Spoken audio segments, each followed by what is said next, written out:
The hospital is over 100 years old. I found myself just completely lost.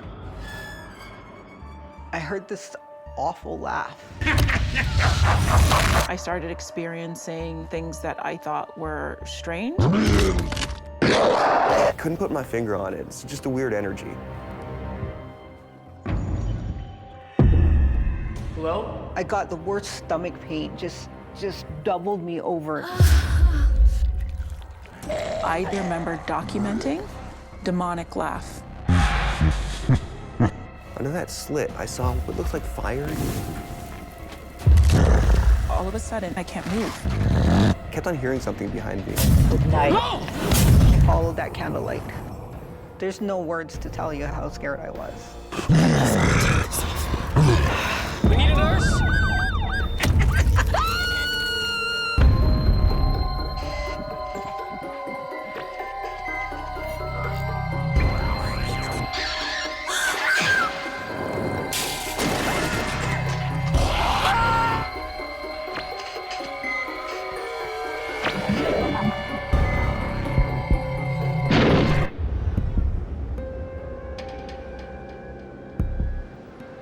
In the shadow of a gleaming downtown skyline sits an old hospital complex from another era.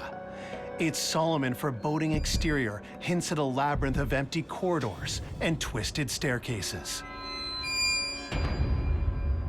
The hospital itself is over 100 years old, so there is a newer area, and then there is also a very, very old area. Amanda Quill applies for a job in the IT department of the hospital. The interview process requires her to shadow a supervisor as part of her rigorous on-the-job assessment. To start the process, I had to get ID, so credentials, so I was able to freely move through the hospital. Left up the stairs, another left, then right.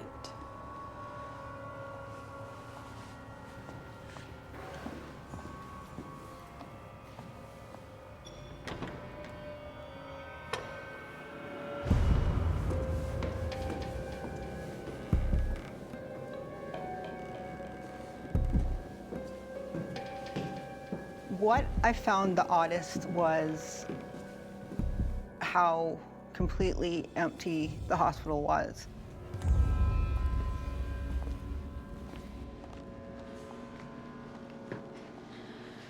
Go left and then right. On the way to the administration office for the ID, I took a wrong turn, and one wrong turn led into four, and the next thing I knew, I didn't know where I was.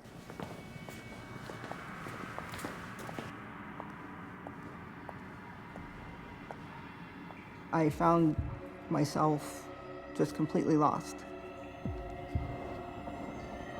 At that point, I was completely turned around. I didn't know if I was facing north or south. There was no one working. There was no patients or visitors. It seemed like it was abandoned.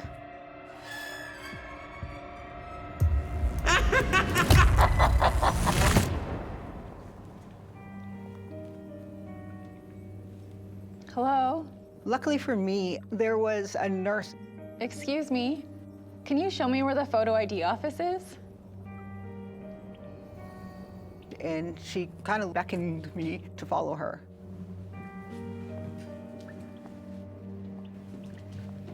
I kind of thought that maybe someone sent her looking because I was completely lost, so I followed her.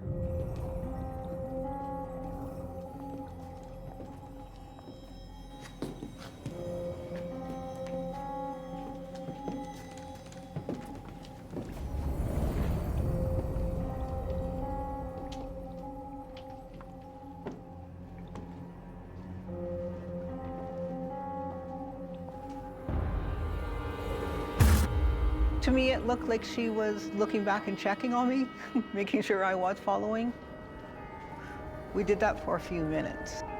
She was always about 20 feet in front of me.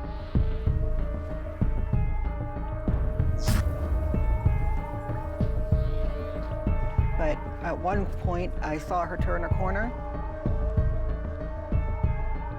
When I turned that corner, it was just like a dead end.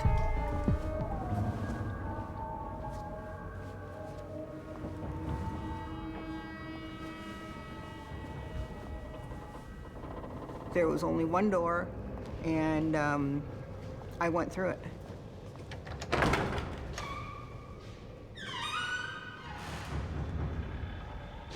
When I went through the door, I expected to see the nurse, and I expected to keep following her. And I was in the room with the cameras, waiting for my ID picture. Can I help you? Yeah, I'm here to get my photo ID.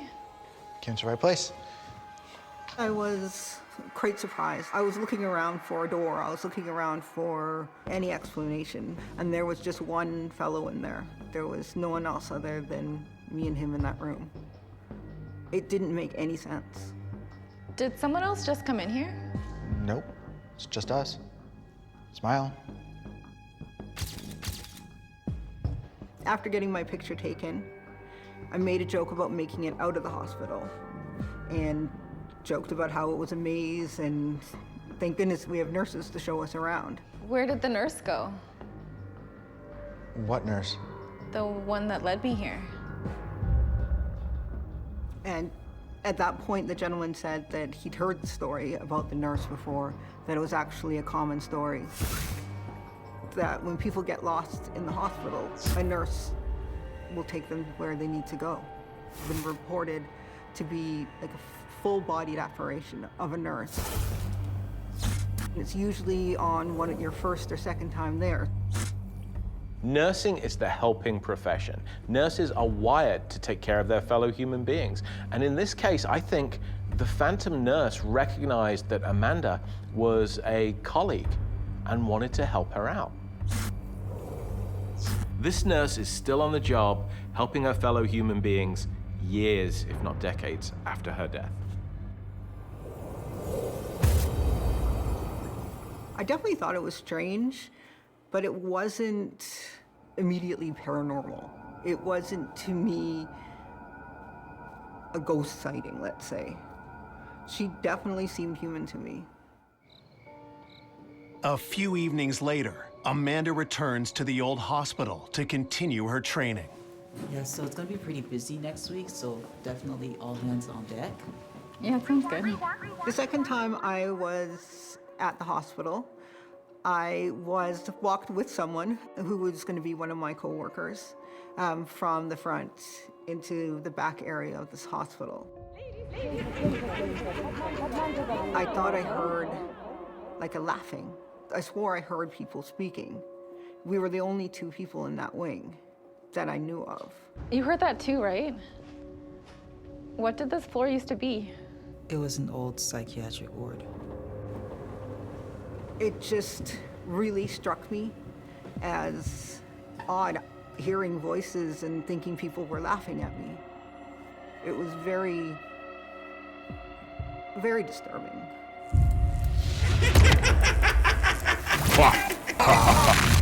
Amanda now knows there's something supernatural in this hospital. I decided I wanted to find out more. I told my coworker of my involvement within the paranormal and in investigations. And at that point, she said, well, there's nothing I can do if you brought in a recorder. So she said that would be fine.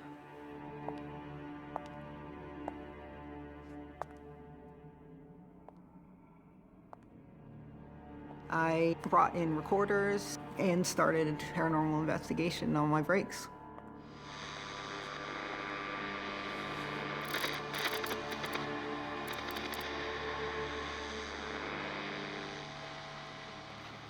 I was walking down the hallway and I was about to go into one of the rooms. I heard a man yell, "Hey!" Very loud, like enough to stop me. And I looked back. Hello? And there was no one there.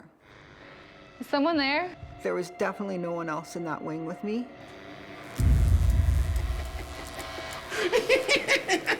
And that's when I heard, like, the laughing again, like, right in my ear. It was the same laughter I heard when I heard the voices.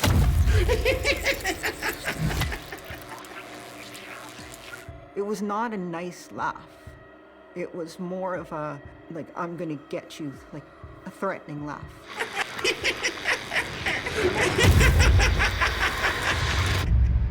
I did not feel safe at that moment. I just knew that there was something in there that doesn't like people poking around. I had to just get out of there. I ran like my life depended on it. Over the following weeks, Amanda continues her training, shadowing a coworker around the hospital. At this point, I was very conflicted. Do I continue to do the paranormal side, or do I do the professional Amanda side? I chose to be more on the professional side and not go back in and investigate. How do you not get lost in this place? I worked here a long time. My first post was on this floor. It used to be the neurology department. What is it? What's wrong? While we were walking, I got the worst headache. An aching and a ringing in my ears. Are you okay? Let's just get out of here. Here, let me help you.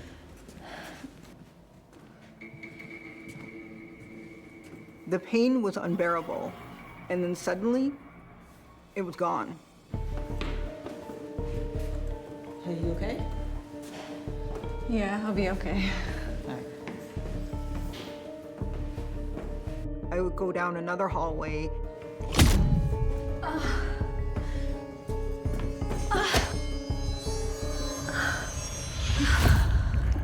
I got the worst stomach pain, just doubled me over, just made me want to pass out.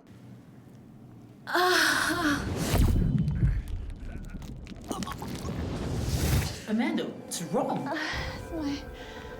My stomach. What is going on with you? What was on this floor originally? This floor? It's the old gastroenterology department. I realized that when I was having the pains in my head, I was in the original neurology unit. When I was having the stomach issues and the being doubled over in pain, I was in the gastric unit. When I was hearing voices, when I was feeling like I was getting laughed at and being mocked, I was in the psychiatric unit. Every sensation that I was having was matching perfectly with what used to happen and what the patients would have experienced while they were in that hospital. It is not unusual for people in haunted locations to experience physical symptoms, such as headaches, chest pain, abdominal pain. This is the body's way of trying to communicate in the only manner it knows how, that something strange is afoot. As Amanda's training continues in the old hospital, things begin to take a troubling turn. It's been pretty crazy. Oh yeah. It will definitely keep you on your toes if you're not careful.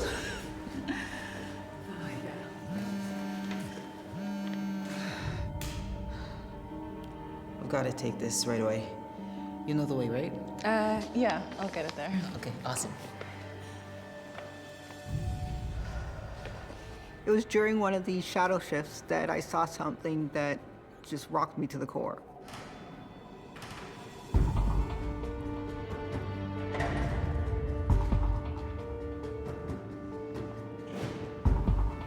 I found myself at the spot where I first saw the nurse.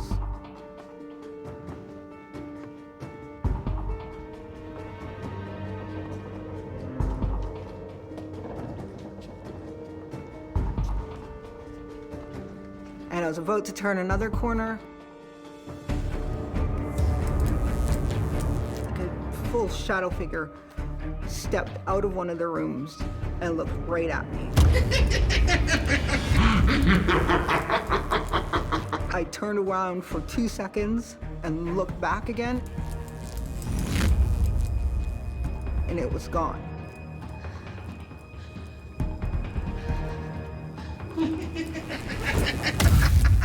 It just didn't seem to move with our laws of movement or physics or anything. It just seemed really just wrong.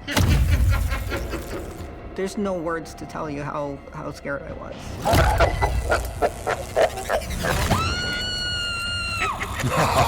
Seeing the shadow was really wild. It was overwhelming. I heard a man's voice. I heard this awful laugh.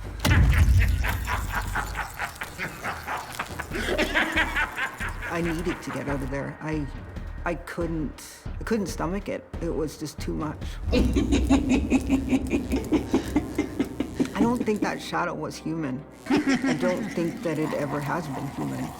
What I do know is it seemed to get enjoyment from my fear.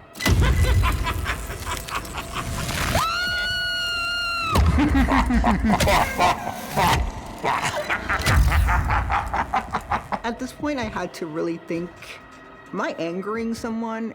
I was very conflicted about continuing to ask the questions. I didn't want to be provoking anything. I was terrified. It was not nice. And that's when I saw her candlelight. A glowing candle, and there was someone holding it. I could tell it was like a silhouette of a nurse. Once again, 20 feet away.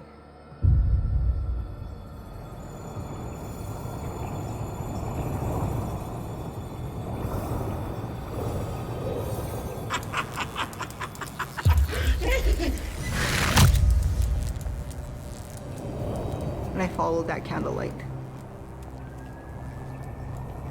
And I followed it around corners, I followed it down the way.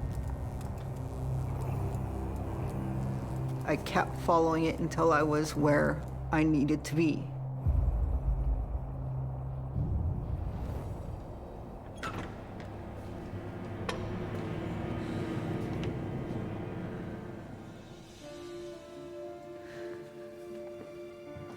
She took the time out to help me not only navigate the hospital, not only navigate through what was a really terrifying experience. She helped me get out of something that I was not ready to be in.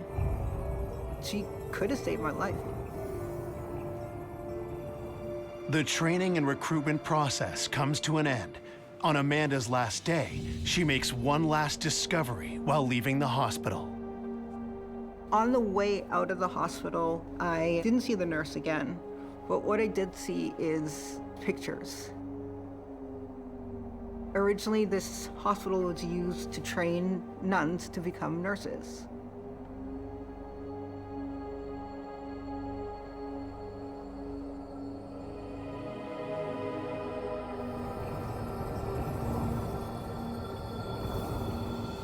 After the entire recruitment process was over, I waited to hear if I got the job. I didn't hear anything, so I figured it was fair to say I didn't pass the evaluation. I don't know if that's necessarily a bad thing. I don't know if I need to work in that hospital.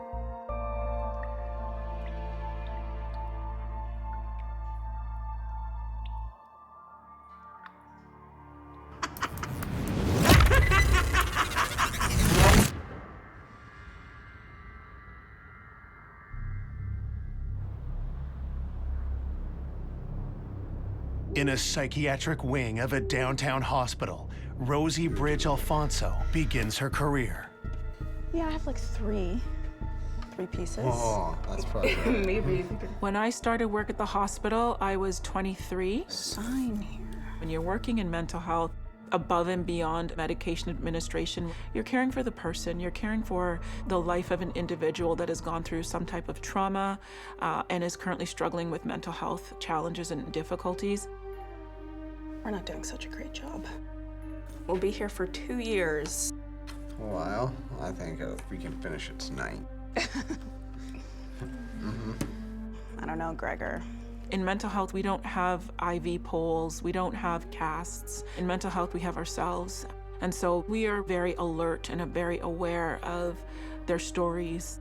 Our patients are struggling in a different way, and they are in need of care and love and support just like anyone else with any other physical illness. Okay, Gregor, gotta start my rounds. Time for bed, huh? Sure, Rosie. I'll keep to my schedule.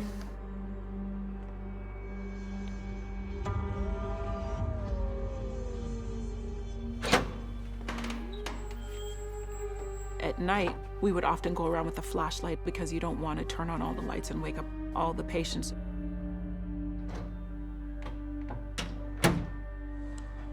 When I started working at this facility, I did not notice anything strange or weird or off.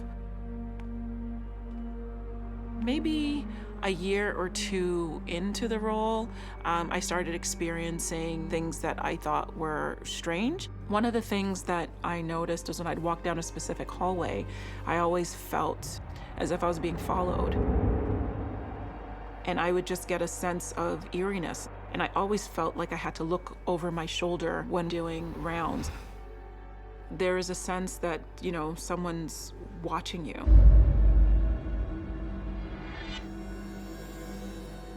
And immediately the thought was just be cautious, like just be careful.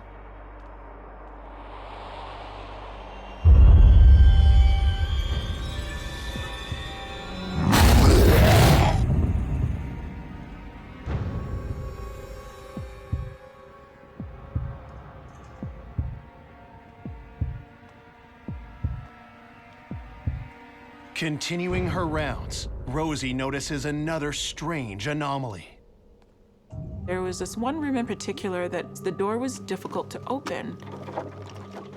It was fine during the day, but at night, other doors weren't like that. But you had to literally put your body against the door to get it to open, as if you were trying to push something out of the way. The first time this happened, I opened the door to look to see if there was anything behind it.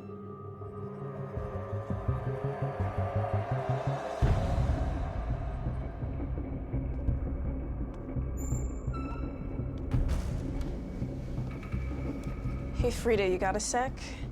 You ever have a problem with the door for room 220? You sure you want to hear about this? Yeah? Rosie's coworker recalls a tragic experience with one of her patients. I was making my rounds one night. I went to check on his room, but I didn't see him in his bed. So I shined the flashlight in, but then I tried to open the door, and I couldn't get it open. Yes, that's exactly what happened with me. So I finally got it open. He was lying behind it. I called for help. I did everything I could, but... It's too late. Her patient is dead from major heart failure. You're not the only one this has happened to. A lot of the nurses believe that when they're going into the room to check at night, that the weight of the person's body is still there. I can't believe this stuff is real. I know.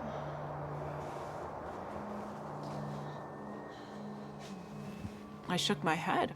How do 30 people or 40 people who work in the same unit have the same experience?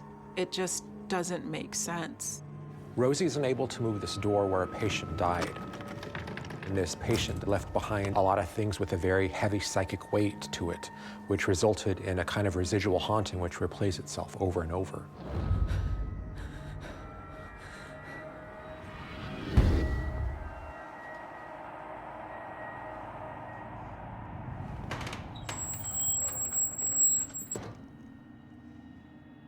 I truly believe that there's something more happening that I can't see. Things that people just don't understand.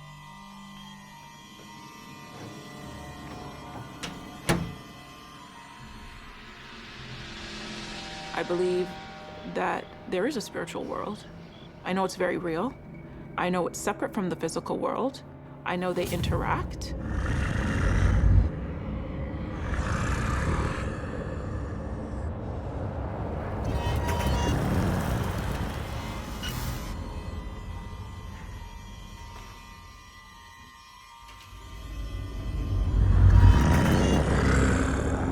I was in the nursing station, and the patient had woken up, and he was walking to the bathroom. Gregor, are you okay? And as I'm watching him, out of nowhere, this patient threw their head back and barreled his chest, almost like changing from a human to a werewolf. Gregor? So at that point, Code white! Code white! I needed some assistance. Gregor.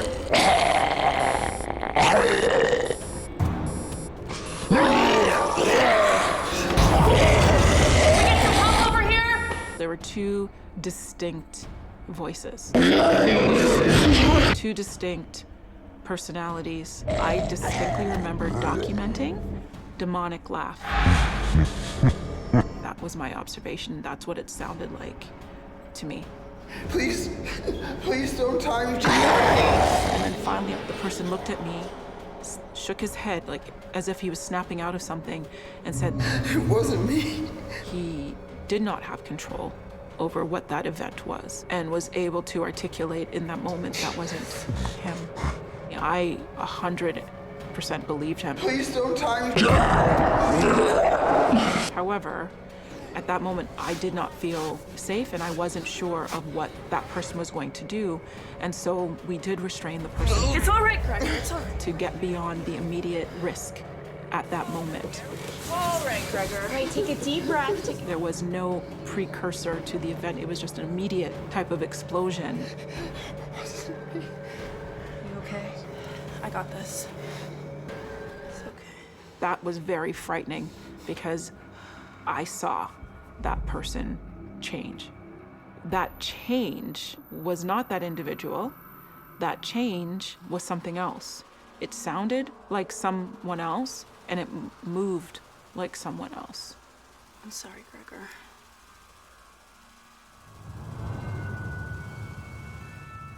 What I witnessed was more spiritual as opposed to psychiatric. And when dealing with the spiritual, it can be frightening. You're seeing things that don't necessarily make sense. I believe that there was something that manifested itself from that patient, something that came out, whatever it was, it showed itself to me in that moment.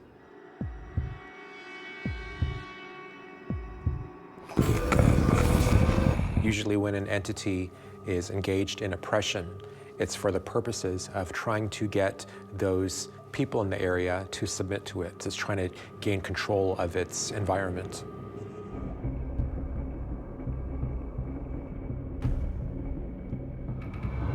The disturbing event takes its toll on Rosie. She's ready for her scheduled break.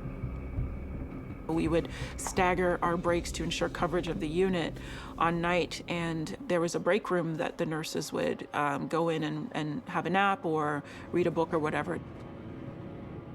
And about 10 minutes after laying down,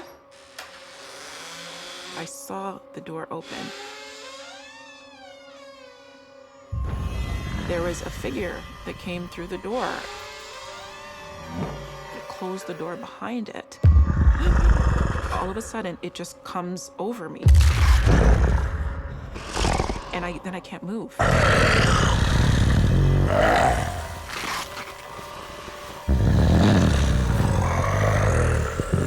And I couldn't move. I was fighting.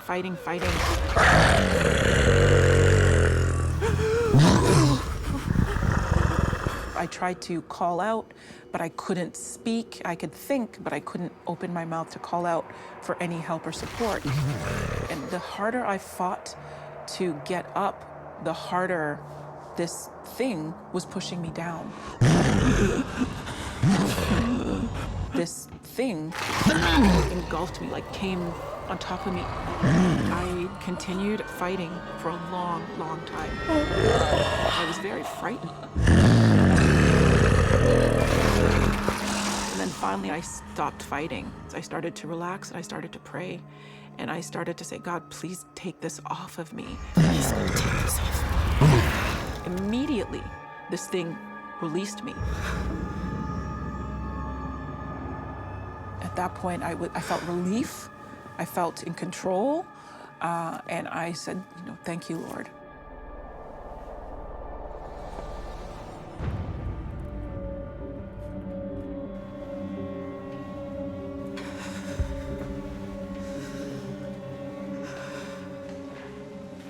Rosie, are you okay? I don't even know. It's okay, you can tell me. In the break room, this thing, I don't even know what it was. It's the scariest thing that's ever happened to me. You're not the only one that this has happened to. It's the same thing that happened to them in the same room.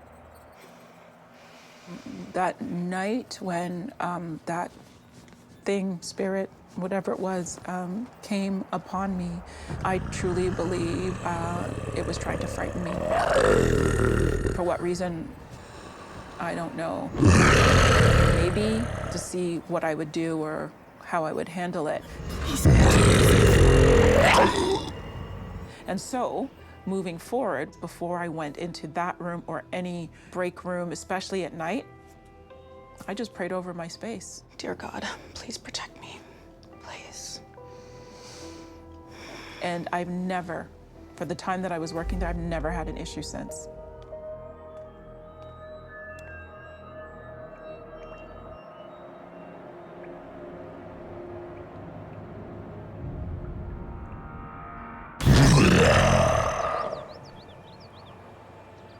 At a rural hospital in Northern Ontario, 19-year-old nursing student Lucas Goldman starts his day. In my second-year placement, I got an amazing opportunity to do a job placement in Northern Ontario at a small, really rural community. When I first came into that hospital, it was really strange. I couldn't put my finger on it. It's just a weird energy.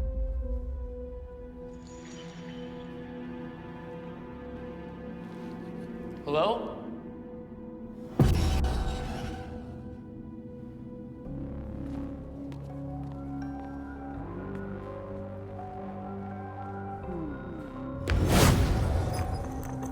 It was an old building from over 150 years ago that was converted into a hospital. Throughout the course of time, additional wings were added. So it was almost as though Frankenstein designed this place, because each wing was kind of stitched together on odd angles.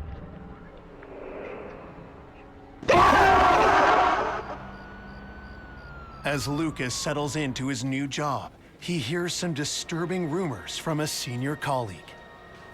The nurse that I was shadowing that day, she always had these stories about the environment that we were in, especially bed 23. It's an ICU bed. I don't know why rumors start that this bed has seen more death than any other. I don't know the statistics, but they said they've seen a lot of strange things, and strange things only happen in bed 23. So today's the big day. We're going to move you onto the ICU floor. Yeah, I am. I'm looking forward to it. Here's one of the ICU patient rooms.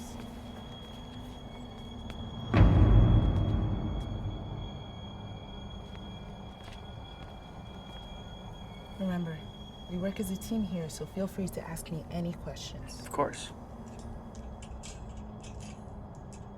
The IV pole in that bed would sway back and forth. What did I tell you? Yeah, weird. This bed gives me the chills. Come, let's go meet with the night nurse before she leaves.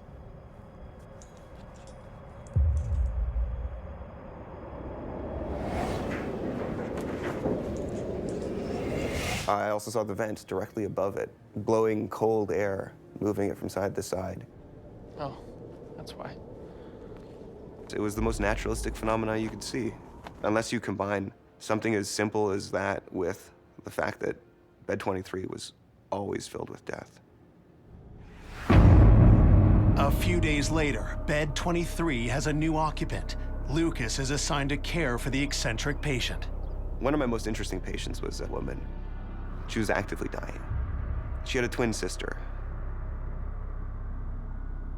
Her twin sister sat at the corner of the bed and just kind of waited with her.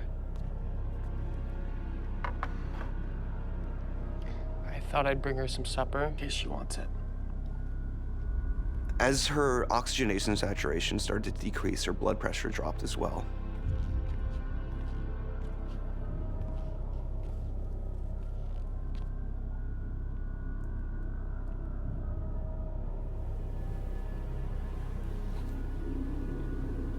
Viola, I'm sorry.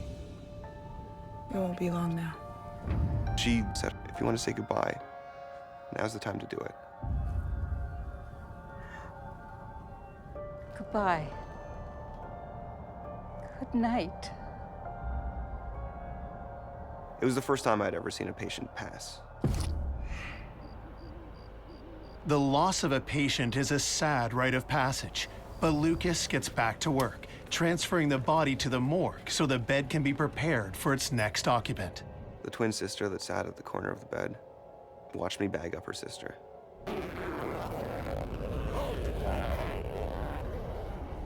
And I saw she sat there and ate the last meal that her twin sister wasn't able to finish in her life. It was keeping her memory in her.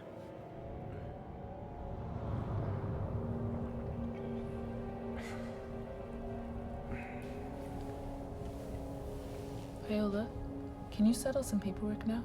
Would that be okay?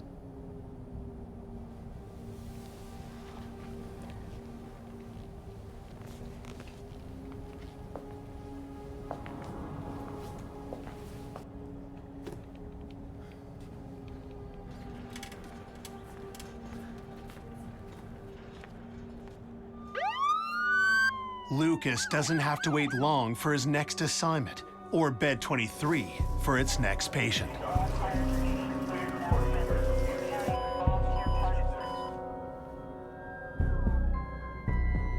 They said I was going to be getting someone from emerge imminently. I don't know what imminently means, especially from an emerge to an ICU. So I sat there and I waited. I popped in my headphones in order to listen to some music, just something to relax. But I couldn't relax. Goodbye. Kept on hearing something behind me.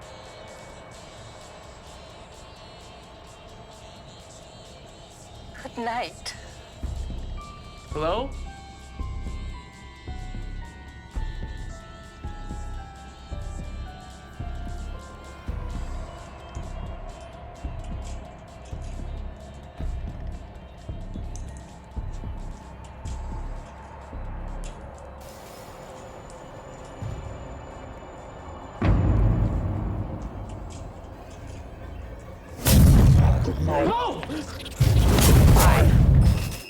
It was the patient's sister, whispering. I didn't know what was going on. My new patient comes in through the doors on a gurney, coming into bed 23.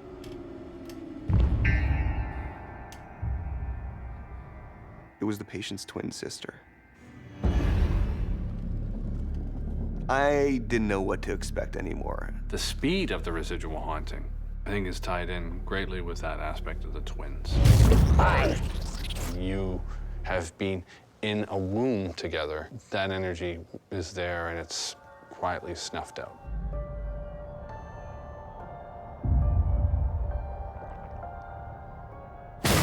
Lucas's practice placement goes by quickly. On his final night, his friends hold a bonfire party to celebrate, but Lucas is stuck working late at the hospital. He'll soon learn that the party will be coming to him. That night we got a phone call saying the bonfire had collapsed. They were coming into the hospital. We're treating smoke inhalation, burns on a limited skeleton crew in this hospital.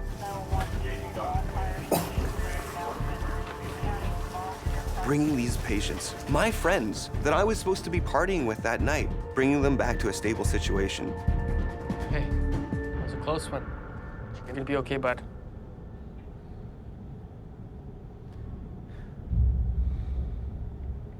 After working tirelessly for hours, it's finally my chance to go on break.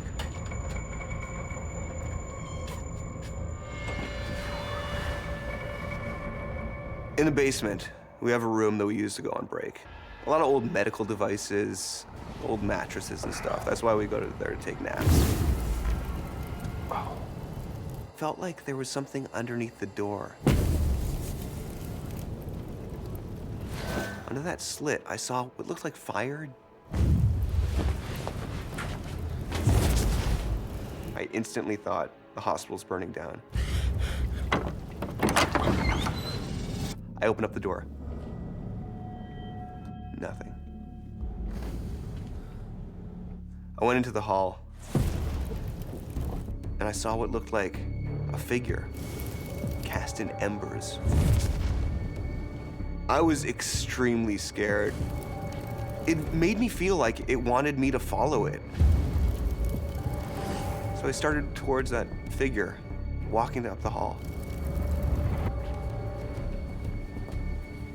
It brought me to my friend's room. A growing, swelling tone filled the hallway. I opened up the door. It was their heart monitor. They were coding. Code blue, nurse! No heart rate. I start doing chest compressions.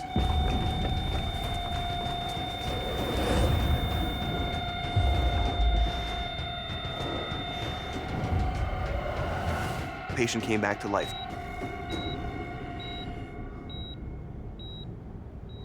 It's a good thing you came back from break early. If only you knew. It felt as though my friend somehow brought me back to them. Take it easy, big guy. They sat up, vomited all this goo. I'd never seen anything like this before.